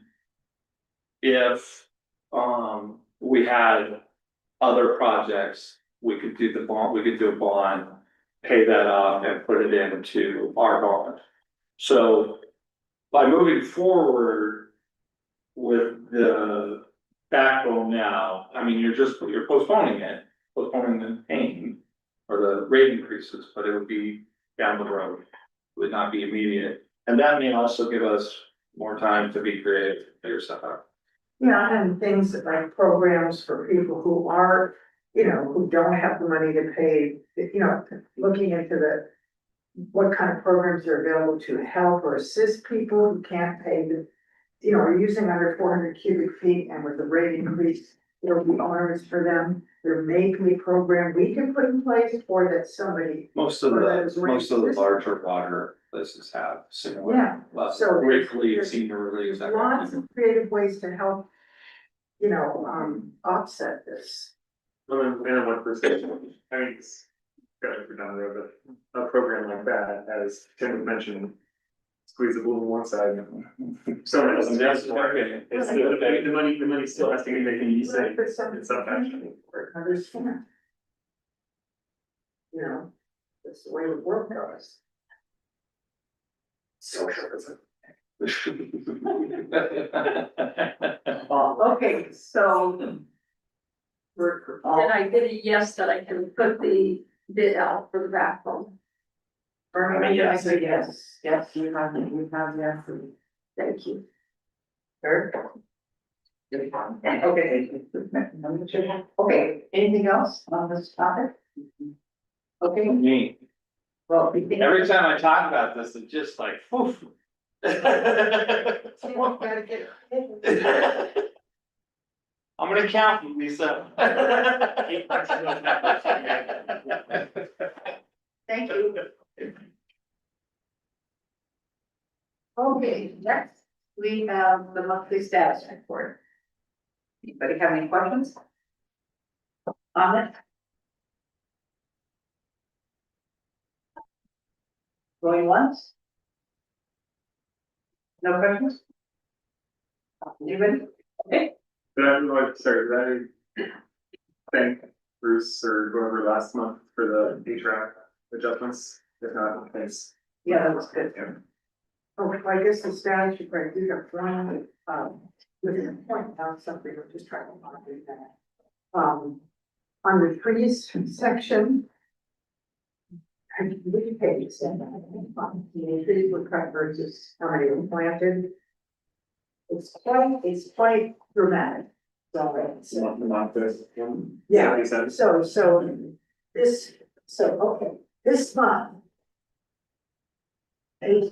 This month of August. Looks like 107 trees were cut down.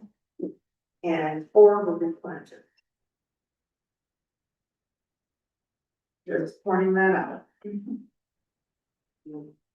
11 of them were in the lot behind my house. So I mean, if that's the direction the city wants to go, that's, you know. What is 7:30, Monica?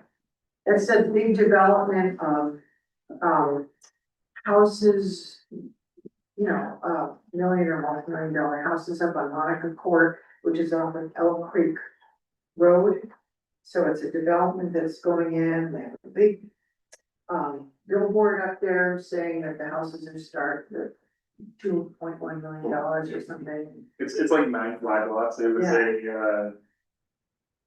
well, there was a special section of type of Yeah. development that Right. shortly after that, the city prohibited that, the PUD. Yeah. And so that came in, started that development, and then the planning commission was like, oh gee, what the heck? And I think it was the previous city council, two city councils back, it's like, oh, We don't want let's that. change it, we don't want that type of development to occur. Right. But it's like 9 flag lots right around that one, at the end of Monica Court. Yeah, it's something else. You should drive, it's worth the drive up just to take a peek at that billboard. It's, yeah. The company that's doing it does love, that's their business, is actually. But I just want to point that out. Anything else on the status report?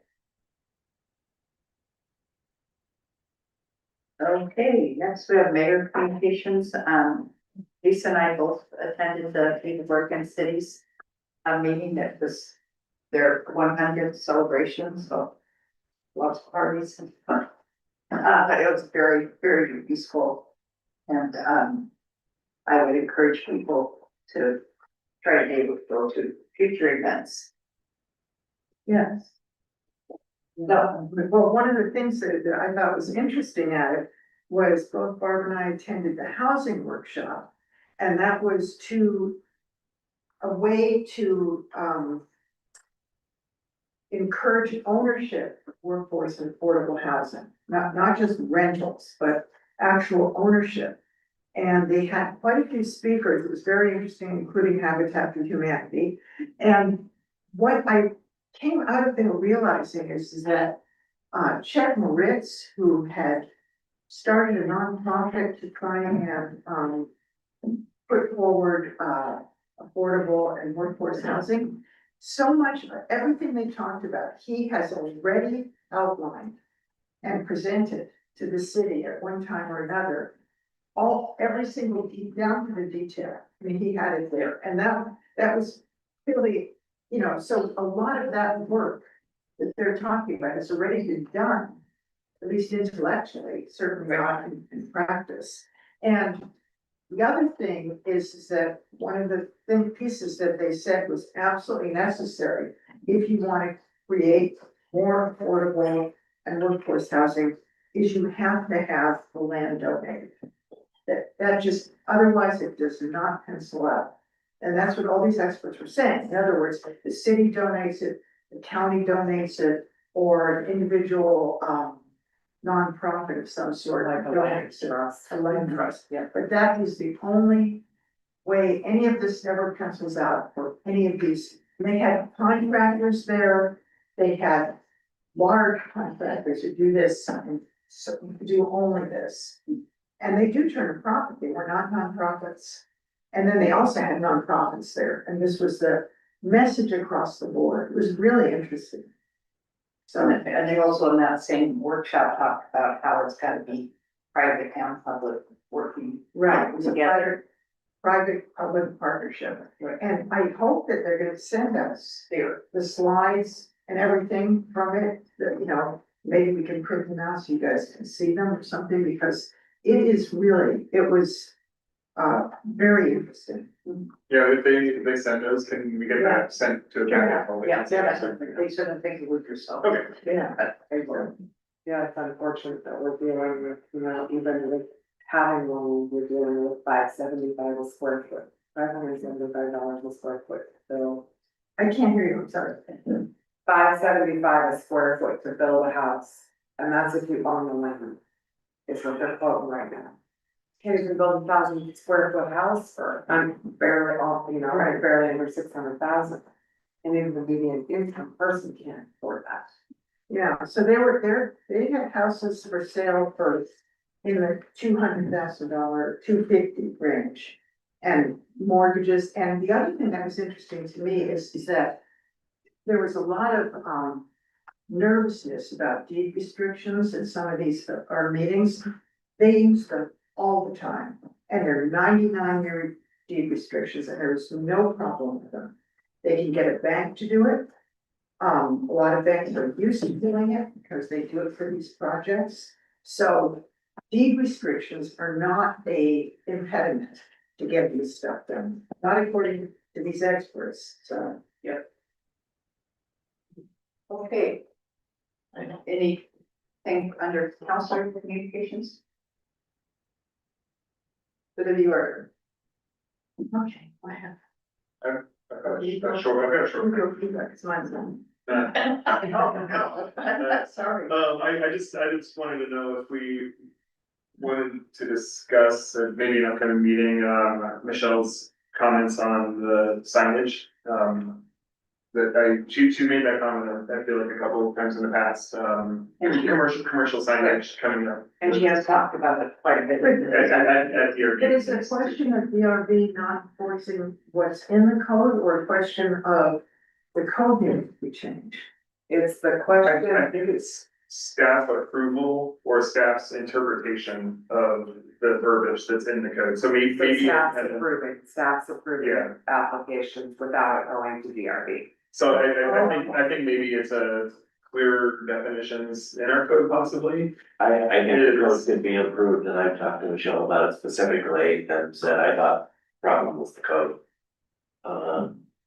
But yeah, I remember coming here in the 80s and doing a photo essay on the signs that were all artistic. And, you know, like old trade signs hanging out in front of places, and it was super artistic, and we have gotten to, now as long as you take a piece of plywood and paint on it, you're good. Yeah. So I think that, and I don't know what it exactly means, but, more something 3D or, you know, some of the carved wood signs or. We can look at some other jurisdictions who have very strict, you know, codes and see how they word And it. I really want to see. Not strict isn't the word, but more spec. Yeah. Yes, you know, signs, like there are some communities that do, and we could just see how they do it. What their language is like, and, you know, but I think, yeah, I agree with you. I thought it was a question of, interpretation, not what it's, but I don't, maybe that's the code. I think we can solve with some work on the code, so that just like add something to the list. Code on that, right. But, I think we should Yeah. talk about it. Maybe the first step would be for the design review board to give us some guidance. as to- Recommendations where they see it's falling short, yeah. Because they're the ones that deal with it. Yeah. That'd be great. I don't know if it was Colonial Williamsburg that I looked at, but you know, they've got very traditional signs and I think Carmel does too, don't they? what's that? Carmel, Oh, Robert. yeah, I think Ashland does too. yeah, I think those, good. Or down Old Town Ashland. But yes, I was kind of encouraging her to, you know, come up with some recommendations. on Where what it's falling that short. would- yeah, that would get us more of that artistic sign that we now seem to have lost.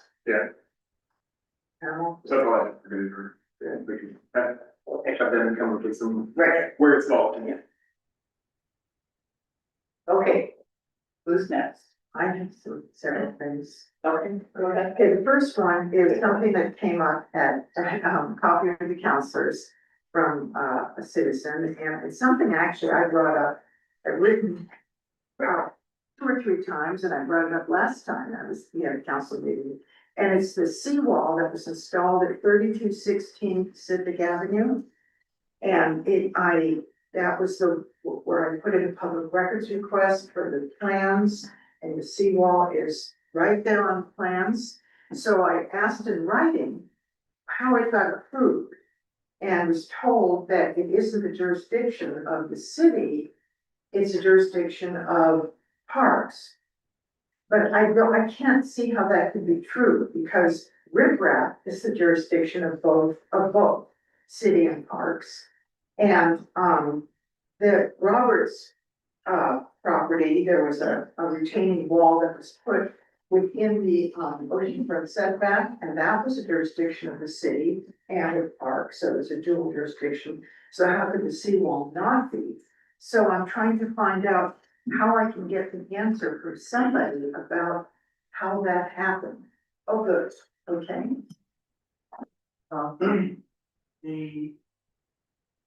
It was submitted to the city as a repair to the existing riprap wall. So it was supposed to be plantings, things like that was supposed to be associated with it. Then they apparently put in some kind of a layer of sand. And then on top of the sand, they put what can be described as a fence or something, because it's not a structural element, it's not part of the structure of the riprap or whatever the wall is made, or the retainment is made from. And it is being investigated and followed up on with the OPRD. Okay, because it is a cement wall, I mean, it's a cement. Right. And you go look at it, it's horrible. It's a 3216 Pacific Avenue, it doesn't fit in with anything else on the beach, it's just, I'm just. So that leads me to my next question. So if a citizen sees something that seems to be out of whack as far as our code goes, like this wall as an example. But you can't, the appeal period is over, because you have no way to appeal it, because you didn't even know it was going in until it's in. So, and what recourse do people in this town have to, where do they go next? What do they do? How can they can't appeal because the appeal period's over, but they didn't even know it was going in. I mean, they can't can't ask for a public records request for every single construction site to see if you're gonna, if it's not in compliance with the code. You don't know about it till it's done. What's your recourse then? What do you do? I think it's 30 days now, and it would be up to council to determine how long somebody could, file a complaint against what people did. I mean, do you remember the Hamid House on, yeah, sorry, back behind the Coaster Theater on the ocean front? Okay, so they built within the oceanfront setback, they put their big steel girders. And they were required, and they had to take them all down and move it back. Because the city made them do it. So, is that how you go about it? You go to the city, you say, this isn't in compliance with the code, it was put up. Out of compliance, and the city asks them to take it down, is that the way it works? Well, the city required them to take it down because it was in the ocean one seven. And in that particular issue, it violated what was approved and then. Right. In all their permits, yeah, their permits said to do a certain thing and then they violated. Actually, that wasn't true, because they thought, they actually, well, nobody knew where the line was, because it's the two neighboring properties. Determines what the line is, where they could put it, and there was argument about whether a deck that was placed out in front of one of the houses was part of that property line, or the boundary or not, and then. Decks are not included. And then the city went, and I think there was, the city attorney was involved, the land use attorney or something, and then it was like, no, that isn't included, so it is beyond the line where it's supposed to be, and they had to take it down. So in something like that seawall, what? It's, well. I know this is gonna get you very excited, but it's not a seawall. It is by definition, because it's just sitting on top of the ground, and it is a fence. It's a fence that's less than the height that's required to be met. And it is allowed you are allowed to build out of concrete, wood, or some sort of wire mesh. Any of those things can be fence. And the state is arguing that there's more to it than that, but when we went and looked at, measured it, checked it as far as the foundation, those kind of things. And it met the requirement for a fence. Isn't it on the oceanfront setback line itself? It was on. I don't know that for sure. But it's enough that the OPRD said we will take care of it. Okay, So you're gonna keep us updated on that. Okay, that's okay, next is, I would like to ask if we can have a meeting, or what I would like is a legal opinion, either in writing or verbally. And I think we're, the city council rules of procedure 2.12 says that we're entitled to ask for that. About how the new public meetings laws apply. I don't want just what the law is, I want how it applies to the tree group, to the dark sky group, and to the housing group. So that we know what we have to do or what we can't do. Right now, we have this generalized rule, but it's how it applies to our specific situations. And it's not, I don't think it's our job to interpret the law and apply it to us. I'd like to see our city attorney do that for us. And then whatever, I think she put it in writing. No, she didn't. She didn't tell us how it exactly applies to the three groups that were in question. Yeah, what should we do now? right. That's the question. Oh, is that, okay, I'm sorry, Yeah, so, and that's what we need to know, because right now we're in limbo, waiting, we'll figure out what she should do. She did say that you had to apply, that those, sorry. She said the tree group And dark would have to be the applicant. but I would be the applicant.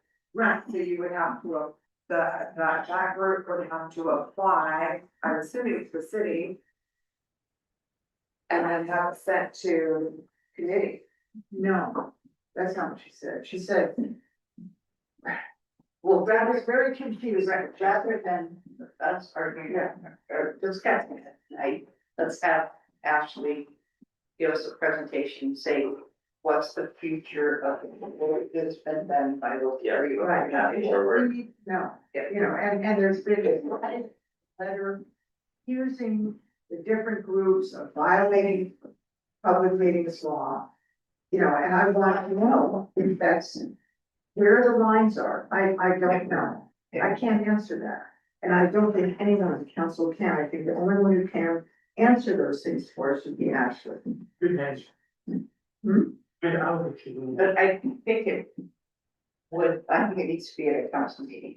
Yes, open. I don't want her to give us a letter that just goes to the council. I think it needs to be in a public meeting, so that everybody knows what their parameters are. Is that possible to put it on the agenda? Yeah, I'll put it on the agenda and send her a summary of the conversation and ask it. Great, that would be super, really super. And guess what? That's it. Okay, anybody else have anything to say?